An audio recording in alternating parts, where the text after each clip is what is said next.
તમે મારી સાથે યશાયાનું પુસ્તક અને એનો 40મો અધ્યાય ખોલશો. યશાયાનું પુસ્તક અને એનો 40મો અધ્યાય.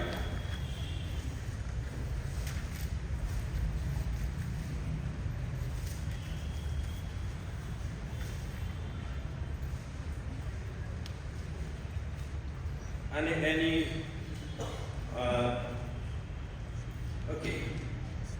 27 થી 31 કલમ હું વાંચવા માંગુ છું. યશાયાનું પુસ્તક 40મો અધ્યાય અને 27 થી 31 કલમ. અને આપણે પ્રભુની હજુરમાં ઊભા થઈએ, આપણા બાઇબલ ઊંચા કરીએ અને પ્રભુના વચનોને જ્યારે વંચાય છે ત્યારે માન આપીએ અને આપણો વિશ્વાસ તાજો કરીએ, આપણો સ્વાર પણ તાજો કરતા બોલીએ, યહોવા, કેમ કે તારો સેવક સાંભળવા માટે અને પાળવા માટે તૈયાર છે. આમેન. યહોવા ઈશ્વર સવાલ પૂછે છે ઇસ્રાએલ પ્રજાને, યાકૂબ તું શા માટે કહે છે, અને હે ઇસ્રાએલ તું શા માટે બોલે છે કે મારો માર્ગ યહોવાથી સંતાડેલો છે અને મારો ન્યાય મારા ઈશ્વરના લક્ષ્યમાં નથી? તે શું નથી જાણ્યું? તે શું નથી સાંભળ્યું? યહોવા તે સનાતન ઈશ્વર છે, પૃથ્વીના નિકટ સુધી ઉત્પન્ન કરનાર તે છે. તે નિર્ગત થતા નથી ને થાકતા પણ નથી. તેમની સમજણ અતકર્ય છે. નબળાને તે બળ આપે છે અને કમજોરને તે પુષ્કળ જોર આપે છે. બાળકો તો નિર્ગત થશે અને થાકી જશે અને જુવાનો ઠોકર ખાશે જ, પણ યહોવાની રાહ જોનાર નવું સામર્થ્ય પામશે. તેઓ ગરુડની જેમ પાંખો પ્રસારશે. તેઓ દોડશે અને થાકશે નહીં. તેઓ આગળ ચાલશે ને નિર્ગત થશે નહીં. આ પ્રભુનું વચન છે ને એ દ્વારા પ્રભુ એની આશીષ આપણ સર્વને આપે. બેસો. Thank you.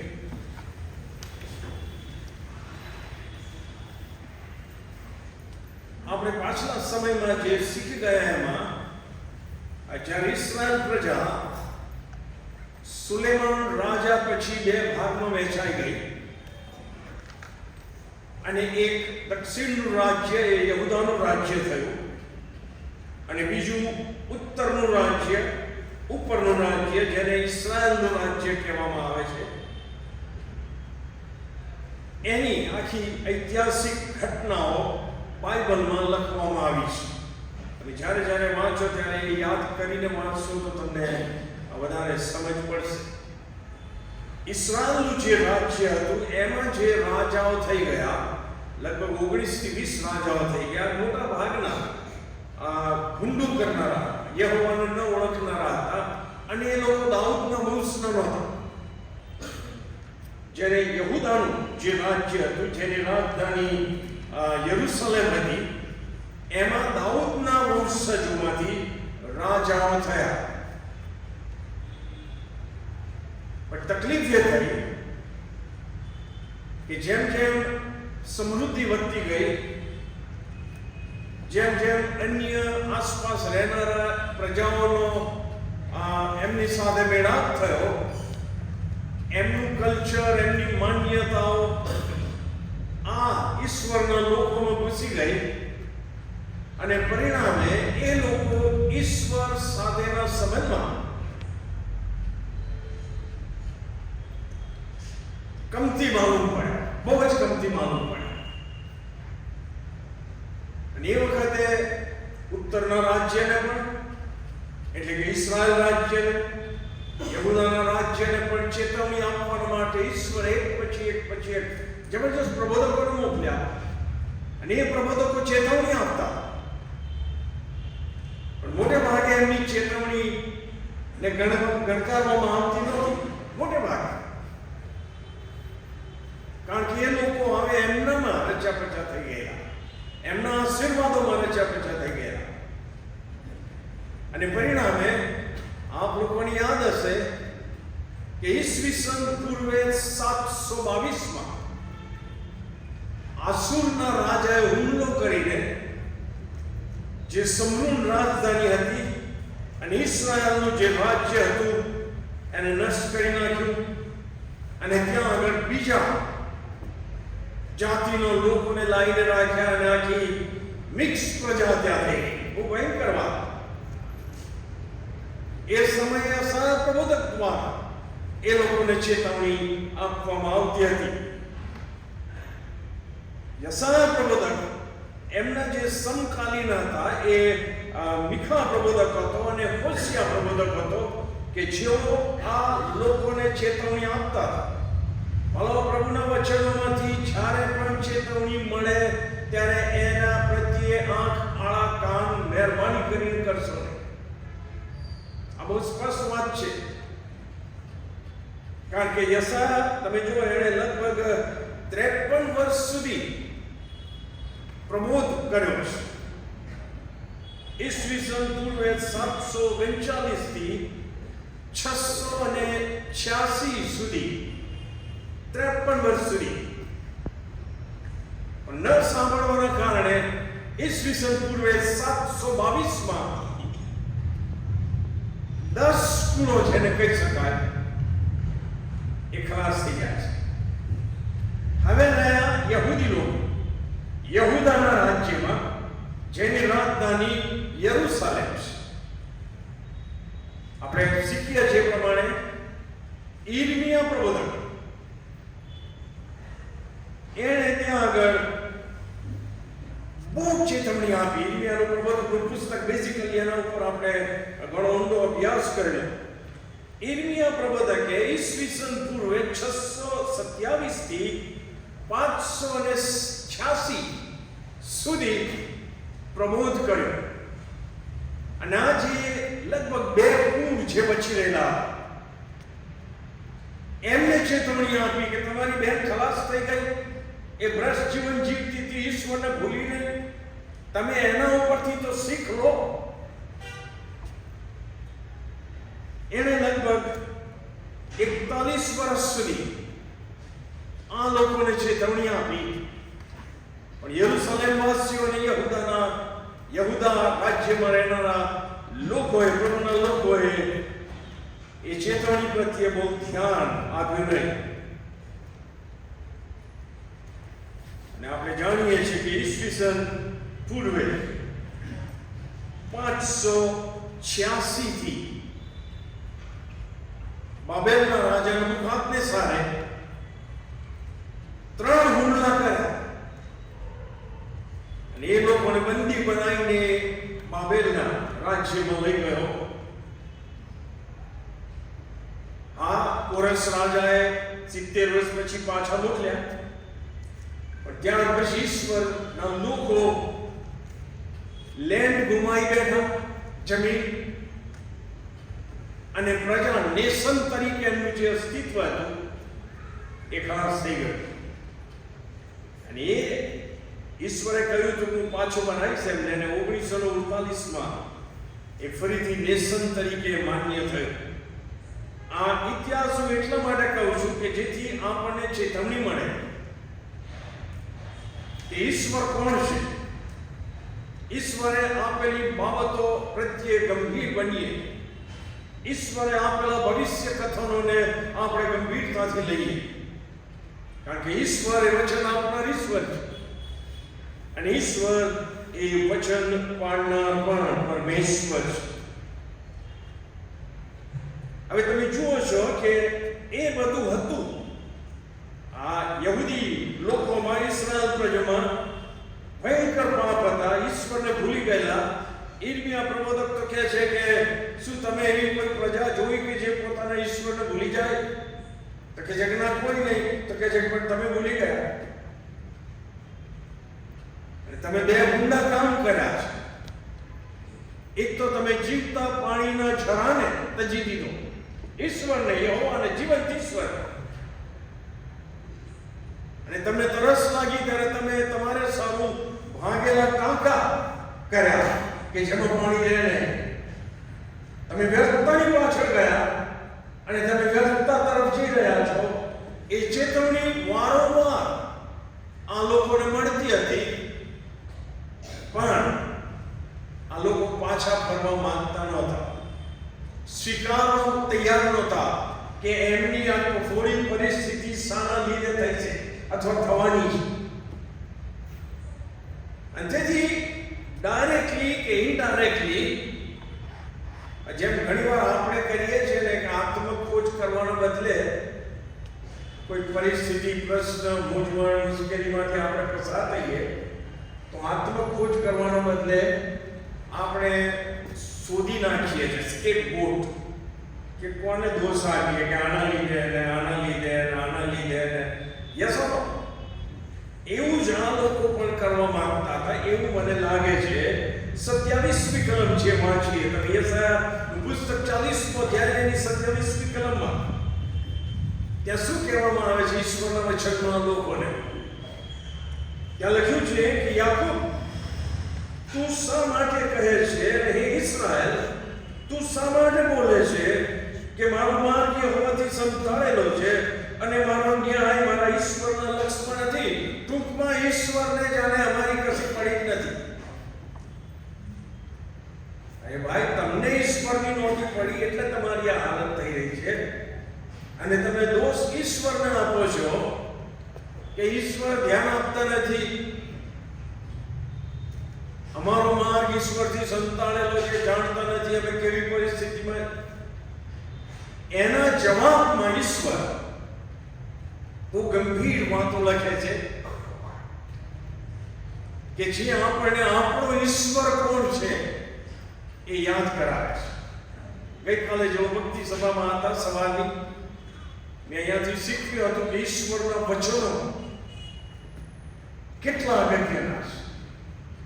આપણા વ્યક્તિગત કૌટુંબિક જીવનો આશીર્વાદિત થાય, અનંતકાલિક આશીર્વાદિત થાય એ માટે આ વચનો લખવામાં આવ્યા છે.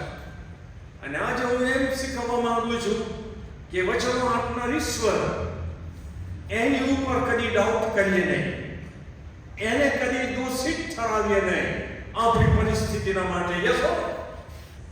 અરે હા તો બોલો. કારણ કે જ્યારે યાકૂબ અને ઇસ્રાએલ લોકોએ કીધું કે વાત ઈશ્વરે અમને તજી દીધા છે કે શું? ઈશ્વરને અમારી પડી નથી, ઈશ્વર અમારા સંબંધી કશું જાણતા નથી, ઈશ્વર અમારા સંબંધી કશું કરતા નથી, અમારી પ્રાર્થનાનો જવાબ આપતા નથી. ત્યારે ઈશ્વર બોલે છે, અને હું કેવળ વાંચીશ, તમે તમારા બાઇબલમાં સાંભળો.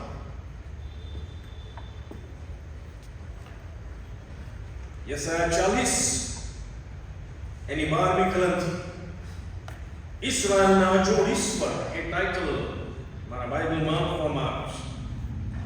અને હવે આ યાકૂબને ઇસ્રાએલ પ્રજાને ઈશ્વર પૂછે છે કે તમે મને દોષ આપો છો, પણ હવે હું કોણ છું એ તમને જણાવો. અને એ કહે છે, કોણે પોતાના ખોબાથી સમુદ્રના પાણી માપ્યા છે, ને વેગથી આકાશ માપી આપ્યું છે, અને કોણે માપવામાં પૃથ્વીની ધૂળ મવડાવી છે, અને કાંઠાથી પર્વતોને તથા ત્રાજવાથી પહાડોને તોડ્યા છે. એ માણસની તાકાત નથી. યસો? કોણે યહોવાનો આત્મા માપી આપ્યો છે, અને યહોવાનો મંત્રી થઈને તેમને કોણે શીખ્યું? યહોવાએ કોની સલાહ લીધી? કોણે તેમને સમજણ આપી અને ન્યાયના માર્ગનું શિક્ષણ આપીને તેમને જ્ઞાન શીખ્યું? કોણે તેમને બુદ્ધિનો માર્ગ જણાવ્યો? આ ઈશ્વર સવાલો પૂછે છે. પછી એ મનુષ્ય તરફ વળે છે અને પ્રજાઓની અને દ્વીપોની ને રહેવાસીઓની ને પૃથ્વી પરના અને અધિપતિઓ અને ન્યાયાધીશોની વગેરેની વાત કરે છે. 15મી કલમ, ઈશ્વરની નજરમાં પ્રજાઓ ડોલમાંથી ટપકતા ટીપા જેવી અને ત્રાજવાની રજ સમાન ગણાયેલી છે. દ્વીપો એટલે આઇલેન્ડ્સ ઉડી જતી રચકણ જેવા છે. લબાનોન બળતણ પૂરું પાડી શકતું નથી, અને તે પરના પ્રાણીઓ યજ્ઞને માટે પૂરતા નથી. સર્વ પ્રજાઓ પ્રભુની આગળ કઈની સાથમાં નથી, અને તેમણે તેઓને શૂન્ય રૂપ તથા નહીં જેવી ગણી છે. તો તમે ઈશ્વરને કોની સાથે સરખાવશો? કેવી પ્રતિમા સાથે તેમનો મુકાબલો કરશો? અને આ લોકો જે મૂર્તિ પૂજકો બની ચૂક્યા હતા, ઈશ્વરના લોકો, એમને ધ્યાનમાં રાખીને ઈશ્વરનું વચન શું કહે છે? મૂર્તિને તો કારીગર ભાળે છે, અને સોની તેને સોનાથી મળે છે, અને તેને માટે રૂપાની સાંકળીઓ પડે છે. જે માણસ દરિદ્રી થઈ જવાથી અર્પણ કરવાને અસમર્થ થઈ ગયો હોય, તે સડી નહીં જાય એવું ઝાડ પસંદ કરે છે, અને હાલે નહીં એવી મૂર્તિને સ્થાપન કરવા માટે તે ચતુર કારીગરને શોધે છે. શું તમે નથી જાણતા? તમે નથી સાંભળતા? દુનિયાના આરંભથી તમને ખબર મળી નથી? પૃથ્વીનો પાયો નંખાયો ત્યારથી તમે સમજતા નથી? ઈશ્વર મનુષ્યની તાકાતને, મનુષ્યના સામર્થ્યને, મનુષ્યના જ્ઞાનને, મનુષ્યના અભિમાનને પડકાર આપે છે. આ કે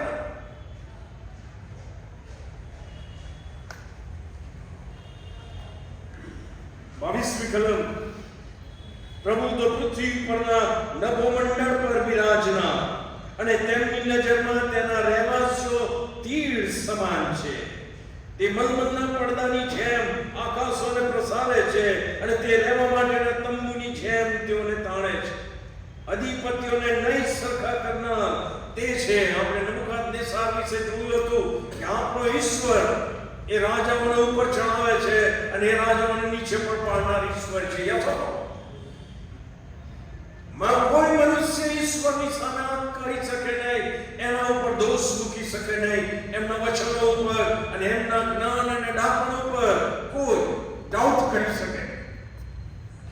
મનુષ્ય પોતાને ગમે એટલો હોશિયાર, ગમે એટલો ડાયો, ગમે એટલો જ્ઞાની, ગમે એટલું એનું આઈક્યુ ઊંચું હોય, એ તીર સમાન છે. પ્રભુનું વચન કહે છે. અધિપતિઓને નહીં સરખા કરનાર તે છે. પૃથ્વીના ન્યાયાધીશોને તે શૂન્ય જેવા કરે છે. તેઓ રોપાયા ન રોપાયા, તેઓ વવાયા ન વવાયા, તેઓના મૂળ જમીનમાં ભાજા કે તરત જ તે તેઓ પર ફૂંક મારે છે, એટલે તેઓ સુકાઈ જાય છે, અને વંઠોળીઓ તેમને ફોતરાની જેમ ઉડાવી દે છે. વળી પવિત્ર ઈશ્વર પૂછે છે, તમે મને કોની સાથે સરખાવશો કે હું તેના જેવો બનાવું? પાવરફુલ. તમારી દ્રષ્ટિ ઊંચી કરીને જુઓ એ બધા તારા. હવે ગગનમંડળ તરફ ઈશ્વર ફરે છે. એ બધા તારા કોણે ઉત્પન્ન કર્યા છે? તે મહાસમર્થ અને બળવાન હોવાથી પોતાના પરાક્રમના મહાત્મ્યથી તેઓના સંખ્યાબંધ સૈન્યને બહાર કાઢી લાવે છે, અને તે સર્વને નામ લઈને બોલાવે છે, અને એકે રહી જતો નથી. આપણા ઈશ્વરની વાત છે સાહેબ. તેથી હવે યાકૂબને કહે છે કે તું કેમ એવું વિચારે છે કે હું તને વિસરી ગયો છું, અથવા મને કશી જાણકારી નથી? આઈ નો એવરીથિંગ. ઈશ્વર આવો જ શાસ્ત્ર પાઠ અય્યુબના પુસ્તકમાં વાંચવા મળે છે, અને એ હોમવર્ક તરીકે હું આપને આપવા માંગુ છું. અય્યુબનું પુસ્તક એનો 38મો અધ્યાય, 38 થી 42 અધ્યાય તમે વાંચો. હું કેટલીક ઝલક વાંચું તમારી આગળ. અય્યુબનું પુસ્તક.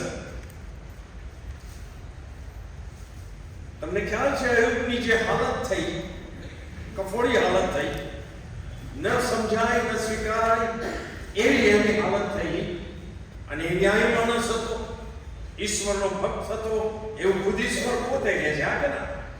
અને તેથી અય્યુબના મનમાં પ્રશ્નો થયા છે, અને વિશેષ કરીને એના જે મિત્રો મળવાના માટે આવ્યા, એણે તો એ લોકો તો દાખલા દલીલો સાથે પ્રૂવ કરી નાખ્યું કે અય્યુબ પાપી છે, એટલે એના ઉપર આ તકલીફ આવે.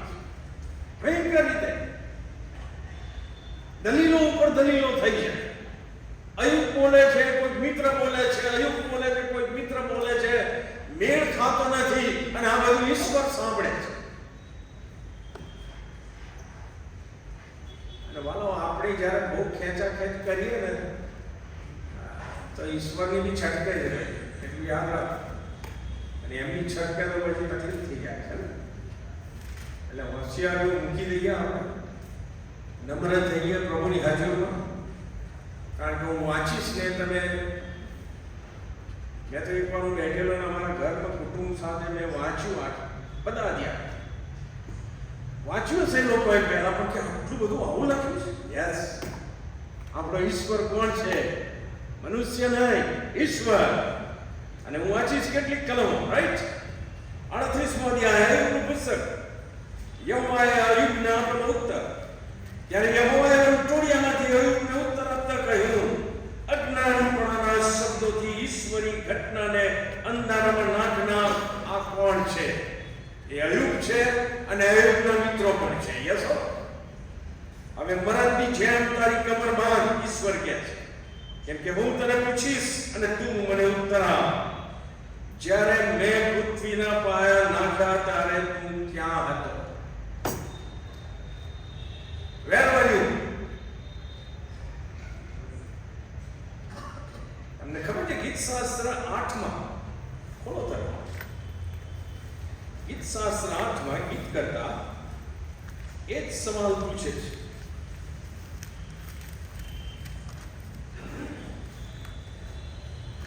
1 થી 5 કલમ અથવા 4 કલમ. ગીતશાસ્ત્ર 8. દાઉદ, હે યહોવા અમારા પ્રભુ, આખી પૃથ્વીમાં તમારું નામ કેવું ઉત્તમ છે. તમે આકાશમાં પોતાનો મહિમા મૂક્યો છે. તમારા શત્રુને કારણે તમે બાળકોને તથા ધાવણાઓને મુખે તમારું બળ પ્રગટ કર્યું છે, કે શત્રુને તથા વેરીને તમે શાંત પાડો. આકાશો જે તમારા હાથના કૃત્યો છે, અને ચંદ્ર તથા તારાઓ જેઓને તમે ઠરાવ્યા છે, તેઓ વિશે હું વિચાર કરું છું. આપણો પ્રોબ્લેમ છે કે આપણે ક્રિએશન તરફ જોઈને વિચાર જ કરતા નથી કે એને બનાવનાર કોણ છે. એ આપણો ઈશ્વર છે. યસો, પ્રભુ ઈસુ ખ્રિસ્તના પિતા, જેમણે ઈસુ ખ્રિસ્તે પોતે કહ્યું. અને તેથી દાઉદ શું કહે છે? આકાશો જે તમારા હાથના કૃત્યો છે, અને ચંદ્ર તથા તારાઓ જેઓને તમે ઠરાવ્યા છે, તેઓ વિશે હું વિચાર કરું છું. ત્યારે હું કહું છું કે માણસ તે કોણ છે? ઈશ્વરે એક સવાલ પૂછ્યો ને કે કોણ છે તું? હતો મેં જ્યારે પૃથ્વીના પાયા નાખ્યા ત્યારે? શું જવાબ આપે માણસ ઈશ્વરને? માણસ તે કોણ છે કે તમે તેનું સ્મરણ કરો છો? ઈશ્વર જાણે છે આપણી પરિસ્થિતિ. અને મનુષ્ય પુત્ર કોણ કે તમે તેની મુલાકાત લો છો?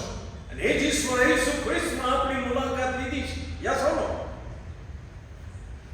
કેમ કે તમે તેને ઈશ્વર કરતા થોડો ઉતરતો સૂજો છો, અને તમે તેના પર ગૌરવ તથા માનનો મુકટ મૂકો છો. મનુષ્ય ઈશ્વરની સર્વશ્રેષ્ઠ કૃતિ છે ક્રિએશનમાં. યસ ઓર નો? પણ મનુષ્ય ઈશ્વર નથી. એ મનુષ્યએ યાદ રાખવાની જરૂર છે. જેઓએ પોતાને ઈશ્વર તરીકે રજૂ કર્યા એ બધા તકલીફ, કારણ કે ઈશ્વર છે. કોઈ મનુષ્ય ઈશ્વર સરખો થઈ શકતો નથી. અયુબના પુસ્તકમાં આવીએ,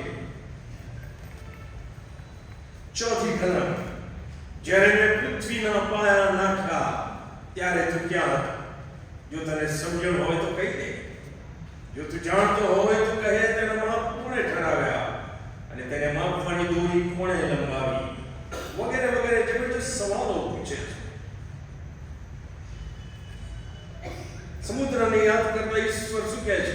11મી કલમ. અને ત્યાં સમુદ્રને કહ્યું, તારે અહીં સુધી આવવું, પણ એથી આગળ વધવું નહીં, અને અહીં તારા ગર્વિષ્ઠ મોજા અટકાવી દેવામાં આવશે. જ્યારે મેં આજ્ઞા આપી ત્યારે તું ક્યાં હતો? Everything is in control of God. Yes or?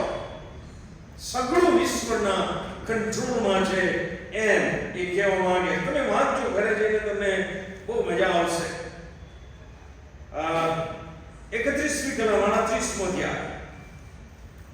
શું તું કૃતિકા નક્ષત્રને બાંધી શકે છે? તમે જો હવે બધા કહે છે કે આ એક બહુ મોટું વિજ્ઞાન છે, રાઈટ? ગ્રહો ને આ ને તે ને ગ્રહોની નીતિઓ પહેરવાની ને બધું ચાલ્યું છે. તમે જો એનો જવાબ, શું તું કૃતિકા નક્ષત્રને બાંધી શકે છે? પેલા એવો પ્રશ્ન છે કે જેનો જવાબ છે ના. Yes or? મૃગ શીર્ષના બંધ છોડી શકે છે?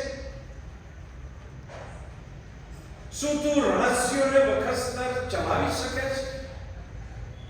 શું તું સપ્તર્ષિને તેના મંડળ સહિત દોરી શકે છે? શું તું આકાશના નિયમો જાણે છે? કોઈ મનુષ્ય જાણતું નથી આકાશના નિયમ. પોતાની દુકાન ચલાવવા એ મનુષ્ય આકાશના નિયમો કરીને આપણી પાસેથી પૈસા માંગે છે. યસ અરે બોલો ના, તો તમે કયા કલરની કયા સ્ટોનની વીટી પહેરી છે, ઇટ ડઝન્ટ મેટર, રાઈટ? અરે બોલો ના, એ ઈશ્વરને માન્ય નથી, કારણ કે અહીંયા સ્પષ્ટ લખ્યું છે.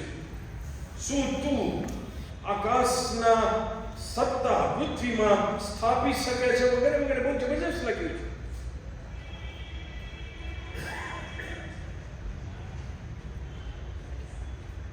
ઈશ્વર આટલું બધું બોલે છે. અયુબ ફક્ત 43મા અધ્યાય સુધી 3 જ વાક્ય બોલે છે.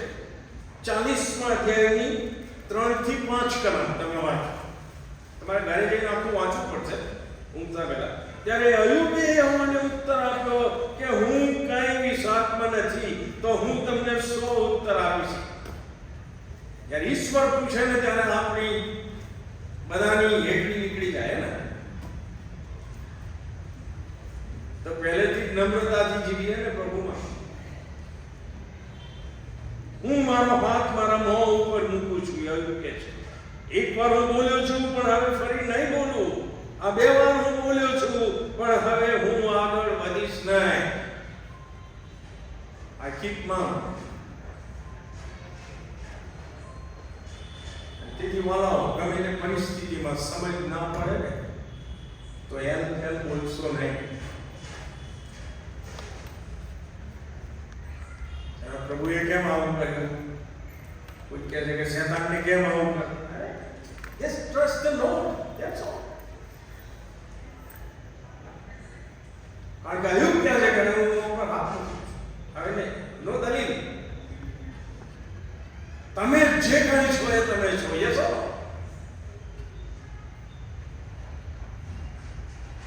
અને પછી તો બહુ જબરજસ્ત લખ્યું છે 41મા અધ્યાયમાં મગરને બધી વાતો લખી છે. અને પછી 42મા અધ્યાયમાં અયુબ ઇકરાર કરે છે, કબૂલ કરે છે. છેલ્લે ઈશ્વર ગુસ્સે છે, અયુબ પર ગુસ્સે છે, એના 3 મિત્રો ઉપર ગુસ્સે છે. જબરજસ્ત ઉપાય માંગીશું કે તમે યાર રમઝાન વગર જે બોલ કરો છો, દલીલો કરો છો, બંધ થાઓ. ત્યારે અયુબે યહોવાને ઉત્તર આપ્યો 42મો અધ્યાય, હું જાણું છું કે તમે બધું કરી શકો છો અને તમારી કોઈ યોજનાને અટકાવી શકાય નહીં. અજ્ઞાનપણાથી ઈશ્વરી ઘટનાને અંધારા બનાવનારા કોણ છે? તે તમે કહ્યું તે ખરું કહ્યું, અમે છીએ અજ્ઞાનપણા. તેથી હું સમજતો નહોતો તે બોલ્યો છું, અને તે બાબતો એવી અદ્ભુત છે કે હું તે સમજી શક્યો નહીં. કૃપા કરીને સાંભળો એટલે હું બોલું. હું તને પૂછ્યું અને તું મને ખુલાસો આપે એવું તમે બોલ્યા હતા. મારા કાનથી તમારા વિશે સાંભળ્યું હતું, પણ હવે હું તમને પ્રત્યક્ષ જોઉં છું, અહીં અયુબ કહે છે. અને તેથી હું મારી જાતથી કંટાળું છું અને ધૂળ તથા રાખમાં બેસીને પસ્તાવો કરું છું. અયુબને પસ્તાવો કરવાની જરૂર પડી. યસ, કારણ કે એણે સમજણ બહાર ઘણું બધું બોલ્યો છે. એથી વિશેષ ઈશ્વર એના મિત્રો પર કોપાયા છે, કારણ કે એમણે આવીને આ બધું છલાય. યસ, તેથી શું થાય છે? અયુબ સાથે બોલી રહ્યા પછી યહોવાએ અલીફાઝ તેમાનીને કહ્યું, તારા પર તથા 2 મિત્રો પર મારો કોપ સળગી ઉઠ્યો છે. કેમ કે જેમ મારો સેવક અયુબ બોલ્યો છે તેમ તમે મારા વિશે ખરું બોલ્યા નથી. તમને પસ્તાવો થતો નથી. તેથી તમારા માટે 7 ગોથા અને 7 ઘેટા લો અને મારા સેવક અયુબ પાસે જઈને પોતાને માટે દહીંયાર પણ ચડાવો અને મારો સેવક અયુબ તમારા માટે પ્રાર્થના કરશે કરશે તેને સ્વીકારીને હું તમારી મૂર્ખાઈ પ્રમાણે તમારી ભલે નહીં કરું. ઈશ્વર દયાળુ અને કૃપાળુ છે. અને જેથી અયુબને અને વિશેષ કરીને એના મિત્રોને એમને રસ્તો બતાવ્યો. ને રસ્તો એ હતો કે તમે પસ્તાવો કરો, અર્પણ ચઢાવો અને અયુબને કહો કે તમારા માટે પ્રાર્થના કરે.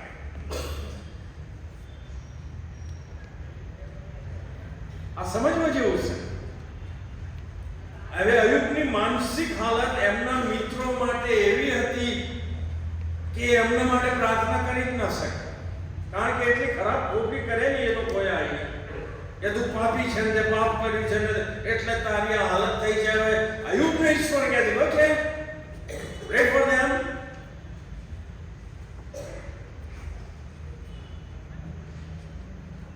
આજે બપોરે જ અમે બધા બેઠેલા અને મારા મિસિસે એક વાત કીધી ને હું જોતો જ રહી ગયો. એ કહે છે કે અમે પણ ઘણી વાર કુટુંબ તરીકે બેસીએ ત્યારે ઈશ્વરી ઈચ્છા વિરુદ્ધ બધું થતું હોય એની ચર્ચા કરીએ, એવી વ્યક્તિઓ વિશે વાત કરીએ. એ કહે છે કે આપણે એવી વાત કરવા કરતા એ લોકોના માટે પ્રાર્થના કરવી જોઈએ. યસ, પેલો આવે છે તો પણ પ્રાર્થના કરી. એ દારૂડિયો છે, એ દારૂ છોડી દે એવી પ્રાર્થના કરી. ટીકા કરો, કન્સ્ટ્રક્ટિવ ટીકા કરો, હકારાત્મક ટીકા કરો. જેની ટીકા કરો છો એ પાછો ફરે, આશીર્વાદિત થાય એ હેતુથી ટીકા કરો. એને ટોક ઓફ ધી ટાઉન ના બનાવો, કાન ભંભેરનાર ના થાવ.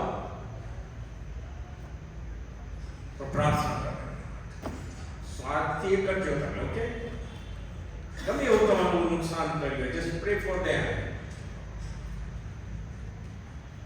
કારણ કે આ લોકોએ પછી યહોવાએ જે કહ્યું હતું એ પ્રમાણે કર્યું.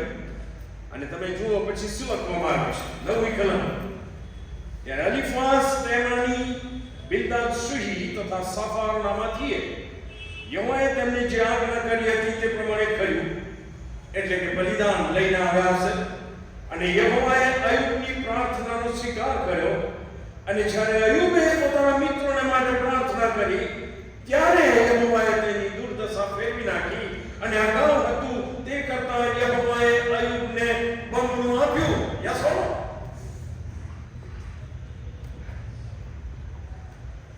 જો તમારા સતાવનારાઓ માટે તમે પ્રાર્થના નહીં કરો,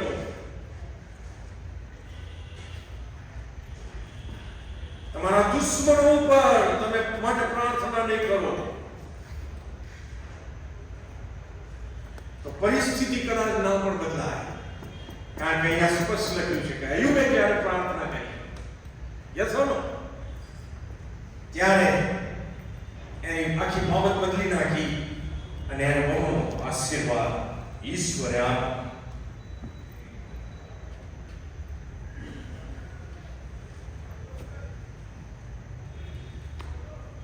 તમે વાંચો અયુબનું પુસ્તક, એના 38 થી 42 અધ્યાય, તમને મજા આવશે. કારણ કે ઈશ્વર કોણ છે એ બતાવે છે. હું કોણ છું એ તો બતાવે જ છે, પણ ઈશ્વર કોણ છે એ બતાવે છે. પાવરફુલ રીતે. અને જો આશીર્વાદિત થવું છે તો છેવટે ઈશ્વરે 25મી કલમમાં એક સલાહ આપી. યહોવાની રાહ જોનાર નવું સામર્થ્ય પામશે. જો ગરુડની જેમ મોટો પ્રસારશે, તેઓ દોડશે ને થકશે નહીં, તેઓ આગળ ચાલશે ને નિર્ગત થશે નહીં. Those who wait for the Lord. જો ઈશ્વરને સમય આપી રહ્યા છે, આપણે પ્રભુના બાળકો તરીકે શીખવાની જરૂર છે. બધું આપણી ઈચ્છા પ્રમાણે અને આપણે નક્કી કરેલા સમય પ્રમાણે નહીં થાય.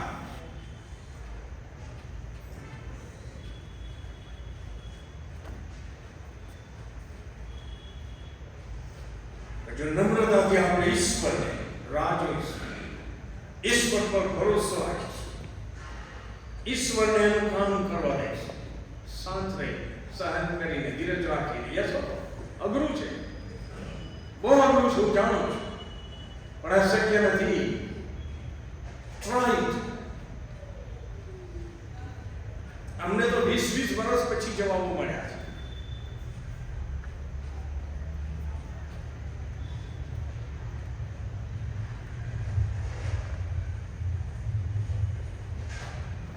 તેથી છેલ્લે હું એક કલમ આપવા માંગુ છું. કદાચ મેં બહુ પહેલા આપી હતી, નીતિવચનનું પુસ્તક, અને એનો 8મો અધ્યાય 34 થી 36 કલમ.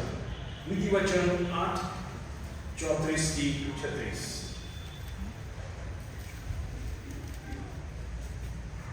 આ પ્રભુનું વચન છે. જે માણસ મારું સાંભળે છે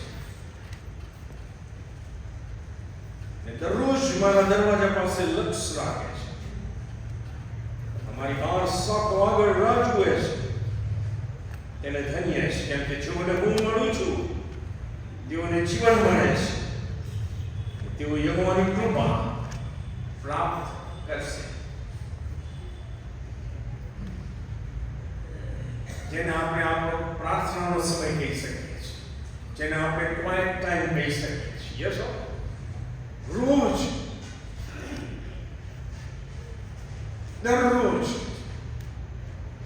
દરરોજ મારા દરવાજા પાસે લક્ષ રાખે. ઓલો જે કાંઈ છે ઈશ્વર છે, આપણે કોઈ નહીં. We are dependent on him. Yes, sir.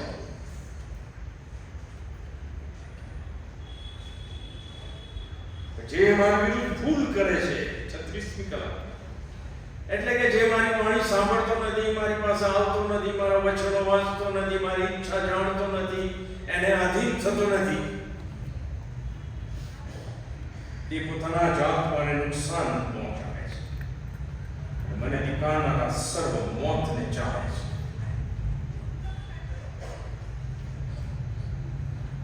અને કેવી રીતે આપણે ઈશ્વરની તરફ દ્રષ્ટિ રાખવાની છે? We have to wait on God.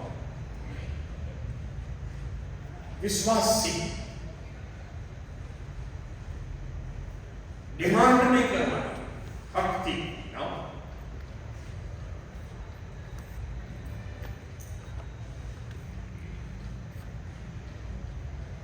ગીત શાસ્ત્ર 123 પહેલી અને બીજી કલમમાં છે. ગીત શાસ્ત્ર 123 પહેલી અને બીજી કલમ. શું લખવામાં આવ્યું? કેવી રીતે આપણે ઈશ્વરની સાથે સંબંધ રાખવાનો છે અથવા રાહ જોવાની છે? આ એક રૂપક અલંકાર વાપરવામાં આવ્યો છે. એ આકાશમાં બિરાજનાર, હું તમારી તરફ મારી આંખ ઊંચી કરું છું. કેવી રીતે આપણે ઈશ્વરની હજુરમાં જઈએ? આ એક બહુ મોટો વિષય છે જે શીખવાની જરૂર છે. ખ્રિસ્તીઓએ તમે ચર્ચમાં આવો છો કે પ્રભુની હજુરમાં કેવી રીતે જાઓ, કેવા બદલથી જાઓ છો?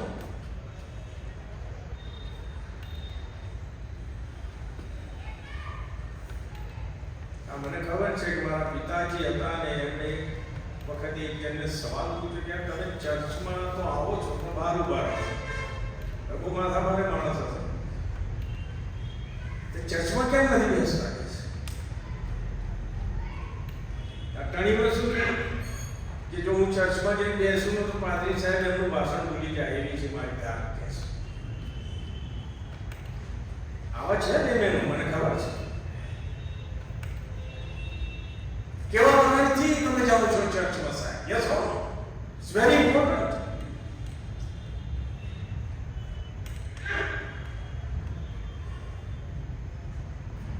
ગીત શાસ્ત્ર 123 પહેલી અને બીજી કલમ. એ આકાશમાં બિરાજનાર, હું તમારી તરફ મારી આંખો ઊંચી કરું છું. પણ કેવી રીતે? જુઓ, જેમ દાસોની આંખો પોતાના શેઠોના હાથ તરફ અને જેમ દાસીની આંખો પોતાની શેઠાણીના હાથ તરફ તાકેલી છે, એમ અમારા ઈશ્વર યહોવાની અમારા ઉપર દયા થાય ત્યાં સુધી અમારી આંખો તેમના તરફ તાકી રહે છે. આપણે ઈશ્વરના બાળકો છે, ઈસુ ખ્રિસ્તે આપણને મિત્ર કયા છે, એ બધી જ વાત સાચી છે. હું અહીંયા જે શીખવે છે કે જ્યારે ઈશ્વરની આગળ છીએ, ઈશ્વર પર ભરોસો રાખીએ, ત્યારે આપણામાં નમ્રતા હોવી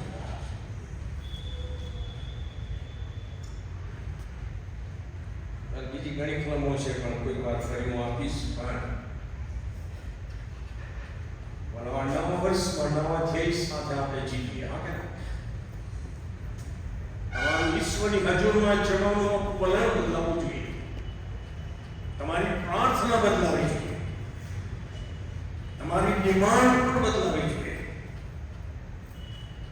કારણ કે અંદરથી તો નીકળે કે પ્રભુ એનું સત્યાનાશ કર, પણ પ્રભુ કહે છે કે ન don't do that, just pre for him. નીતિ વચનમાં તો બે જગ્યા લખ્યું છે કે બદલો લેવાની ભાવના તો બિલકુલ રાખશો નહીં. એ કેન્સર છે, એ તમારામાં કડવાશ પેદા કરે છે, એ તમારામાં ગેરવૃત્તિ પેદા કરે છે, એ તમારા દિલ દિમાગને કંટ્રોલ કરે છે. ગમે એટલા પોતાના આત્મિક માનતા હો, તેથી નીતિ વચનમાં લખવામાં આવ્યું છે કે જેવું એને મને કર્યું એવું હું એને કરીશ.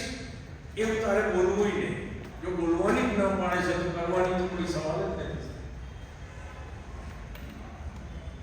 યહોવા એને બદલો આપશે. પ્રભુના વચનો છે. મારા હૃદયની જે પ્રાર્થના હતી કે હું આ વચનો પોતે શીખું, જીવનમાં ઉતારવાની કોશિશ કરું, એનો આશીર્વાદ તમને વહેંચું. અને આજે રિટાયરમેન્ટ થયા પછી પણ પ્રભુએ મને આ તક આપી છે, અને માટે હું ફરીથી પ્રભુનો આભાર માનું છું. રેકોર્ડ કરીએ છીએ, લોકોના પાસે જાય છે, લોકો માગે છે, જો નથી મૂકતો તો પ્રાર્થના કરજો કે આ ઈશ્વરના વચનો જ છેલ્લા સમયમાં આપણો આધાર છે. ઈશ્વર તો છે, પણ ઈશ્વરના વચનો. તેથી મેં મળીને ગ્રુપ બનાવેલું છે. જો તમારી પાસે વોટ્સએપ નંબર છે તો તમે દીકરી પલ્લવી બેઠી છે, તમે એને તમારો મોબાઈલ નંબર, વોટ્સએપ નંબર આપજો કે જેથી હું એને ગ્રુપમાં એડ કરી શકું અને પ્રસંગોમાં તમને પ્રભુના વચનો સાંભળવા મળશે. Is that okay? Praise God. પ્રાર્થના કરીએ. સર્વમાન મહિમાને ગૌરવ તમને આપતા પ્રભુ અમે તમારો આભાર માનીએ છીએ. જે કાંઈ શીખ્યા એને પ્રભુ અમારો ઘમંડ તોડ્યો, અમારી હોશિયારીને ખલાસ કરી નાખી. કારણ કે અમે અમારી પરિસ્થિતિને, અમે કોણ છીએ નહીં, પણ તમે કોણ છો એ શીખ્યા. એની હંમેશા યાદ રાખીને જીવવાની સહાય અમને કરજો. છૂટા પડીએ છીએ, જગતમાં જઈશું પ્રભુ, તમે અમારી સાથે છો એનો અહેસાસ કરાવજો. તમારા પર ભરોસો રાખીને જીવન જીવવાની કૃપા આપજો. તમારી વિનંતી ઈસુ નાઝરેથના નામમાં તમે સાંભળો અને માન્ય કરો. આમેન.